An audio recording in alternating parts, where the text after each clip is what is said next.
والفجر وليال عشر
সম্মানিত হাজিরিন, আমরা আজকে মহান আল্লাহ পাকের দরবারে অসংখ্য দরুদ শুকরিয়া জ্ঞাপন করছি যে আজকে 1447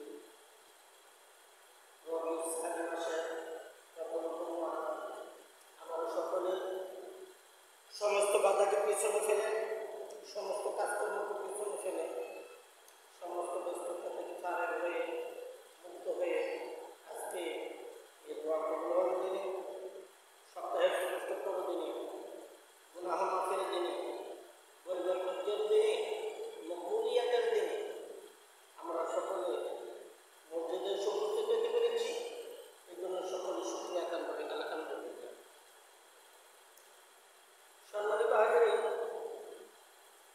আমরা আজকে সবাই সুস্থ অবস্থায় মসজিদে উপস্থিত হতে পেরেছি। এই জন্য আবারও বলি আলহামদুলিল্লাহ। কারণ সুস্থতা আমাদের জন্য অনেক বড় একটা নিয়ামত।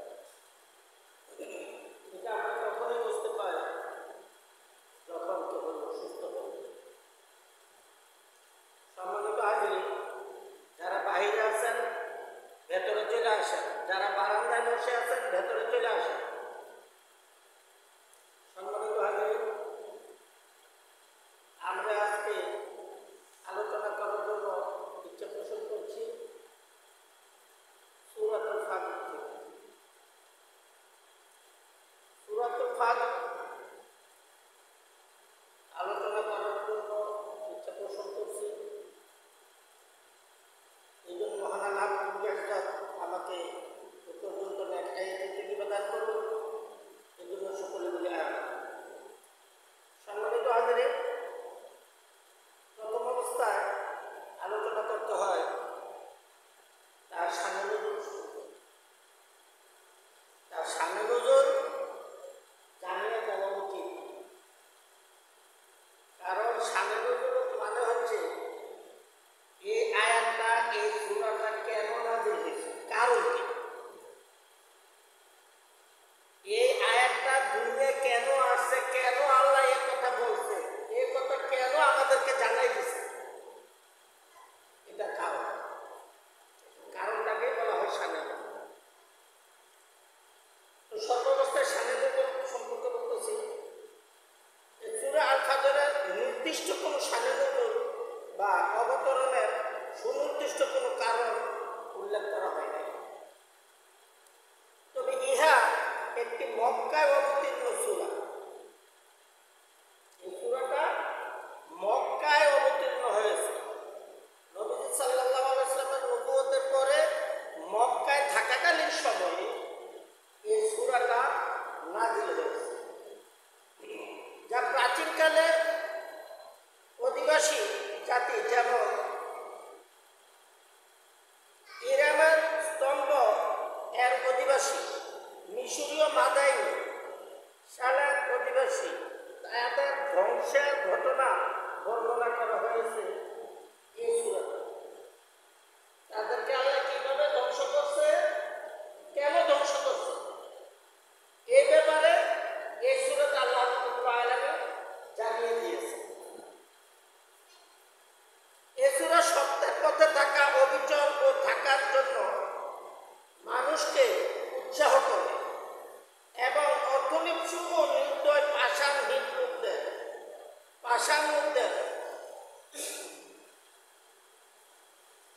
সমালোচনা করে।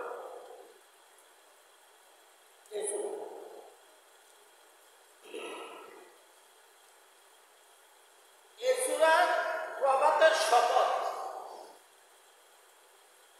প্রথমে আসছে প্রভাতের শপথ, ফজরের শপথ।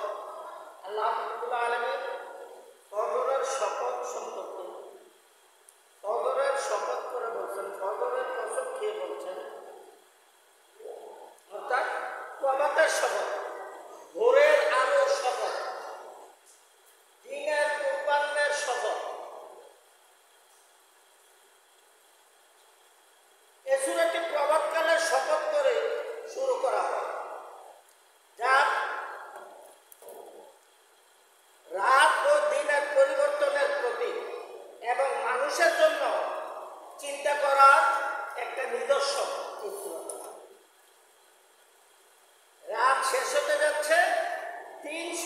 শুরু হতে যাচ্ছে। এই সময়টার সফর সুবহে সাদিক। সুবহে সাদিক হচ্ছে ফজর।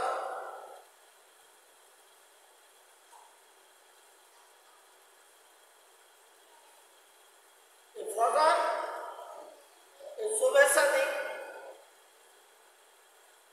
ফজরের সময় শপথ করেছেন। এ সূরাটি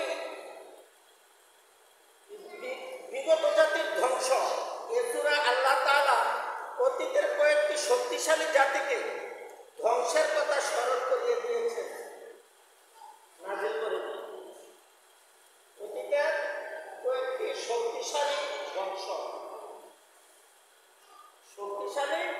বংশ, তাদেরকে কিভাবে ধ্বংস করছেন, কেন ধ্বংস করছেন, তার কারণ কি? কারণটা এখানে তুলে ধরছেন, কিভাবে ধ্বংস করছেন ওইটা এখানে তুলে ধরছেন। যেমন জাতির শক্তিশালী জাতির ধ্বংসের কথা স্মরণ করিয়ে দেন। যেমন হিরামের স্তম্ভের অধিবাসীগণ, প্রাচীন মিশরীয় অধিবাসীগণ ও মাদায়েন সালেহ এর অধিবাসীগণ, বিশেষ করে তাদেরকে গুরুত্ব দেওয়া হয়েছে। তাদেরকে কিভাবে আল্লাহ রাব্বুল আলামিন ধ্বংস করেছে, কেন ধ্বংস করেছে তার কারণ। মানুষের দুরবস্থা এই সূরাতে পথলিপ্সু ও নির্দয় লোকদের কঠোর সমালোচনা করা হয়েছে। এই সূরাতে মানুষের দুরবস্থা, কঠিন অবস্থা এবং অর্থলোভী কিছু মানুষ, তাদেরকে উদ্দেশ্য করে আলোচনা করা হয়েছে এবং নির্দয় লোকদের, কঠোর প্রকৃতির লোকদের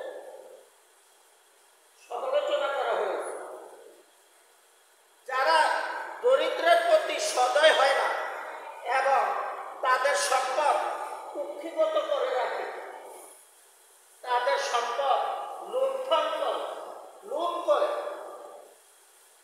অন্যায়ভাবে তাদের সম্পদ লুট করে।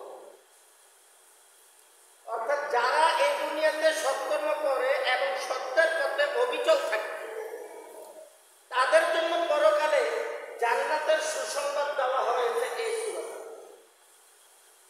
যারা এই দুনিয়াতে সৎকর্ম করে এবং সত্যের পথে অবিচল থাকে, সত্যের উপর অটল থেকে, ন্যায় থাকে, তাদের জন্য পরকালের জান্নাতের সুসংবাদ এই সূরার মাধ্যমে জানিয়ে দেওয়া হবে।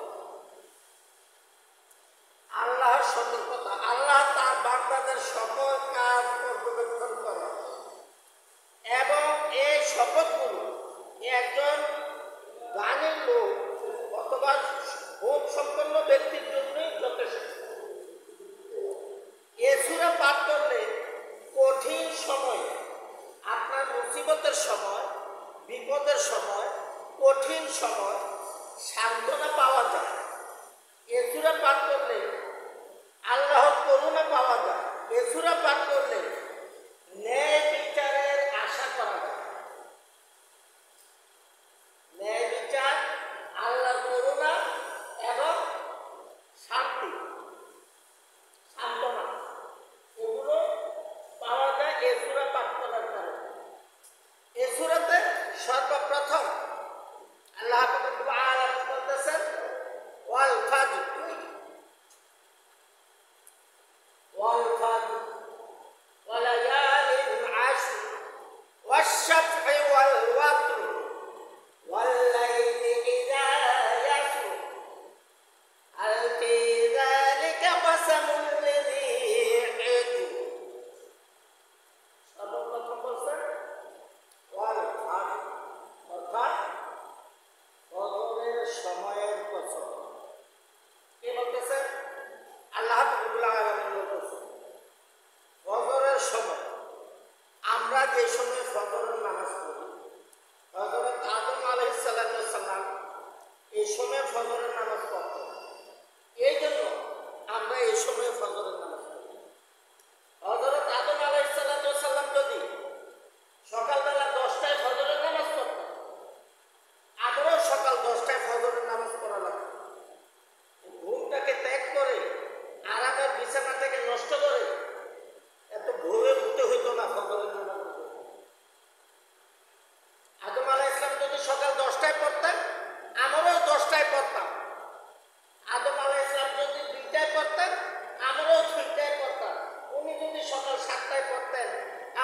7টায় পড়তাম। এই নামাজটা যেহেতু সর্বপ্রথম আদম আলাইহিস সালাম করেছেন, এই নামাজটা তিনি করেছেন ফজরের সময়। আমরা যে সময় করি অর্থাৎ সুবহে সাদিকের পরে এবং সূর্যোদয়ের পূর্ব সময়।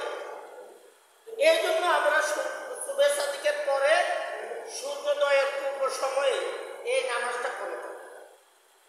তবে এই নামাজটা আমরা 2 রাকাত করে থাকি। 2 রাকাত ফরজ। আদম আলাইহিস সালাম যদি 6 রাকাত পড়তেন, 6 রাকাতই আমাদের জন্য ফরজ হতো। কিন্তু সারা রাত ঘুমাইয়া ফজরের সময় শরীরটা বেশ আরামে আছে, 6 রাকাত না 10 রাকাত পড়লেও পড়তে পারবো, অসুবিধা নাই। কিন্তু আপনি 10 রাকাত পড়লে তো হচ্ছে না, হবে না। কারণ আদম আলাইহিস সালাম করেছেন 2 রাকাত, এই জন্য আমাদেরকে 2 রাকাতই পড়তে হবে। 2 রাকাত কেন করেছেন? 1 রাকাত করেছেন মা হাওয়াকে কাছে পেয়ে। মা হাওয়া আলাইহিস সালামকে কাছে পেয়ে 1 রাকাত করেছেন। আর বাকি 1 রাকাত করেছেন তার জীবনের গুনাহ খাতা আল্লাহ রাব্বুল আলামিন মাফ করে দিয়েছে, এটার শুকরিয়া। এই 2টা কারণে তিনি 2 রাকাত নামাজ আদায় করেছেন। এই 2 রাকাত নামাজ আদম আলাইহিস সালামের উপর ফরজ ছিল। এই 2 রাকাত নামাজ আমাদের উপর ফরজ। এই 2 রাকাত নামাজ কিয়ামত পর্যন্ত যত মুসলিম দুনিয়ায় আসবে তাদের সকলের উপর ফরজ। নামাজে 2 রাকাত। কিন্তু বড় আফসোস, বড় পরিতাপের বিষয়, আমরা এই 2 রাকাত নামাজ ফজরের সময় উঠে পড়তে পারি না। কষ্ট হয়ে যায়, আমরা পড়তে পারি না। তো আল্লাহ রাব্বুল আলামিন শপথ করেছেন ওই ফজরের শপথ, ওই ফজরের কসম, ফজরের সময়ের কসম, অর্থাৎ প্রভাতের কসম। প্রভাতের কসম দিয়েছে ওয়ালায়ালিন আশর, এবং কসম সেই 10 রাত্রি। কে বলতেছেন? আল্লাহ রাব্বুল আলামিন বলতেছেন, অর্থাৎ 10 রাত্রির কসম খেয়েছেন। 10 রাত্রির কসম খেয়েছেন। ওই 10 রাত্রি আমাদেরকে তালাশ করা উচিত। ওই 10 রাত্রি নিশ্চয়ই অনেক ফজিলতপূর্ণ রাত্রি। ওই 10 রাত্রির উপর আমাদের আমল করা উচিত। ওই 10 রাত্রের উপর আল্লাহ রাব্বুল আলামিন কসম করেছেন, অর্থাৎ শপথ করেছেন। আল্লাহ রাব্বুল আলামিন যা কথা বলেন তার কোনোটাই মিথ্যে নয়। এরপরে কসম করার কারণ কি? শপথ করার কারণ কি? ওয়াদা করার কারণ কি? অঙ্গীকার করার কারণ কি? একমাত্র কারণ এদিকে গুরুত্ব দেওয়া। একমাত্র কারণ হচ্ছে এখানে আমাকে গুরুত্ব দেওয়া।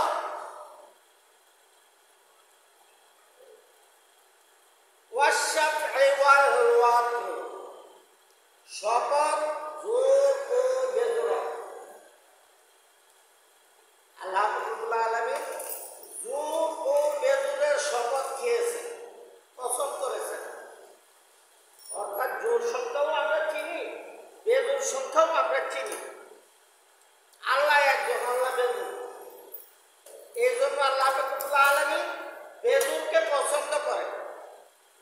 তাই বলে জোরটা ফেলে দেওয়ার জন্য নয়। শুক্রবার দিনটা সপ্তাহের শ্রেষ্ঠতম দিন, তাই বলে অন্যান্য দিনগুলো ফেলে দেবার মতো নয়, ফেলে দেওয়ার জন্য নয়।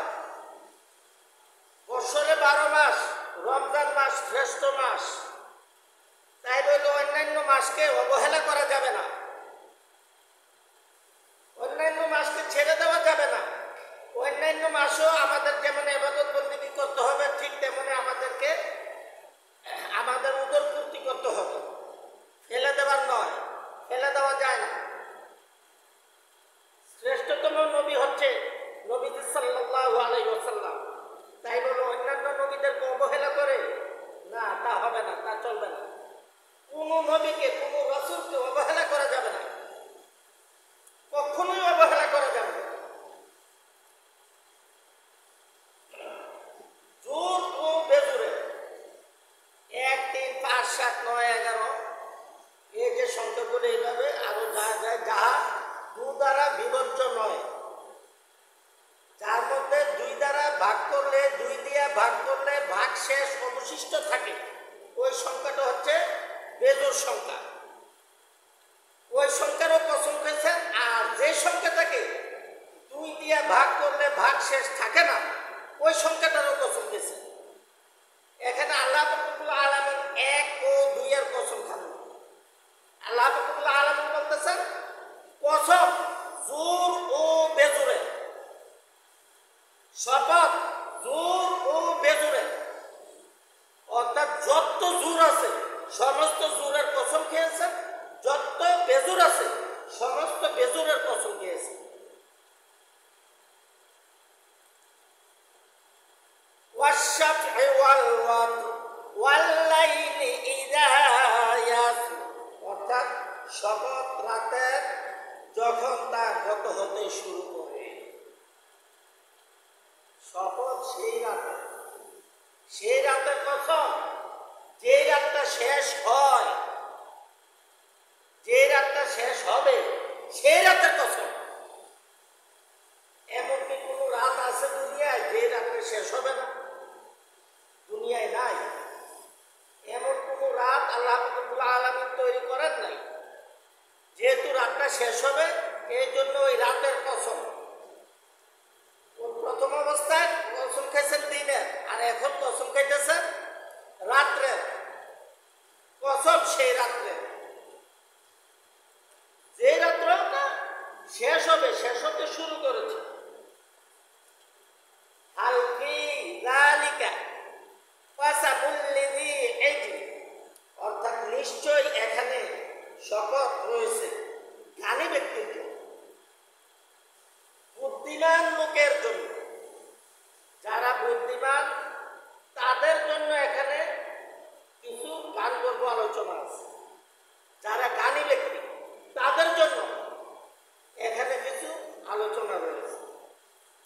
তার জন্য এই 4টি শপথই কি যথেষ্ট নয়? আল্লাহ রাব্বুল আলামিন আবার এই কথা বলতেছে, তার জন্য এই শপথগুলোই কি যথেষ্ট নয়? যারা বুদ্ধিমান, যারা জ্ঞানী তাদের জন্য কি এই কসমগুলোই যথেষ্ট নয়? অর্থাৎ আবার তাদেরকে একটা ধাক্কা দিলেন। আগে তো বলছেন, বলার পরে এখানে এসে আবার বুদ্ধিমানকে একটা ধাক্কা দিলেন। অর্থাৎ যারা বুদ্ধিমান তারা এখানেই বুঝে যাবে, যারা বুদ্ধিমান তারা এই 4টা শপথের উপরেই সবকিছু বুঝে যাবে। এই 4টা শপথের উপর, এই শপথ কে আল্লাহ রাব্বুল আলামিন করেছেন। আল্লাহ রাব্বুল আলামিন এই শপথ করেছেন বান্দার হেদায়েতের জন্য, বান্দার হেদায়েতের জন্য, আর বুদ্ধিমানকে পরামর্শ দেওয়ার জন্য, কিভাবে তার জীবনকে পরিচালনা করবে। আল্লাহ রাব্বুল আলামিন সূরা বাকারায় আবার বলতেছেন ইউখাদিউনাল্লাহ ওয়াল্লাযীনা আমানু ওয়া মা ইয়াখদাউনা ইল্লা আনফুসাহুম ওয়া মা ইয়াশউরুন। তারাই বুদ্ধিমান যারা আমার কথায়, আমার আলোচনায় ফিরে আসবে, যাদের মধ্যে, যাদেরকে আমি গুমরাহির সিলমোহর মেরে দিয়েছি তাদেরকে কেহই ফিরেতে পারবে না। তারা ফিরবে না হেদায়েতের দিকে, তারা অক্ষম, তারা হেদায়েতের দিকে ফিরবে না, তারা হেদায়েতের দিকে আসবে না। তোমরা যতই তাকে বুঝাও না কেন, হেদায়েত তাদের নসিবে আসবে না। আবার আমাদের প্রত্যেকের জন্য বলা হয়েছে গায়রিল মাগদুবি আলাইহিম ওয়ালাদ-দাল্লিন।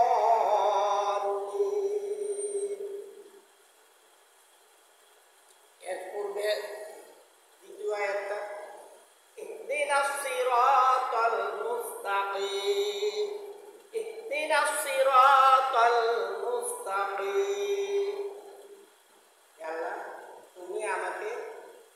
সহজ সরল পথের উপর পরিচালিত। তোমার সহজ সরল পথ যে পথ, ওই পথের উপর চলার জন্য আমাকে ব্যবস্থা করে। যারা আল্লাহর খাস বান্দা, আল্লাহর গোলামি করে, আল্লাহর পাবন্দি করে, তারা কেন বিপদগামী হয় না?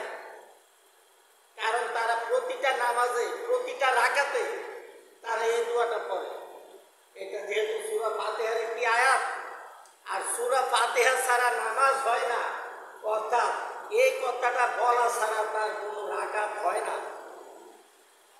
এই রাকাত বলা হয়, যত রাকাতে পড়ো এতবারই তাকে বলতে হয় ইহদিনাস সিরাতাল মুস্তাকিম সিরাতাল লাযিনা আন'আমতা আলাইহিম গায়রিল মাগদুবি আলাইহিম ওয়ালাদ-দাল্লিন।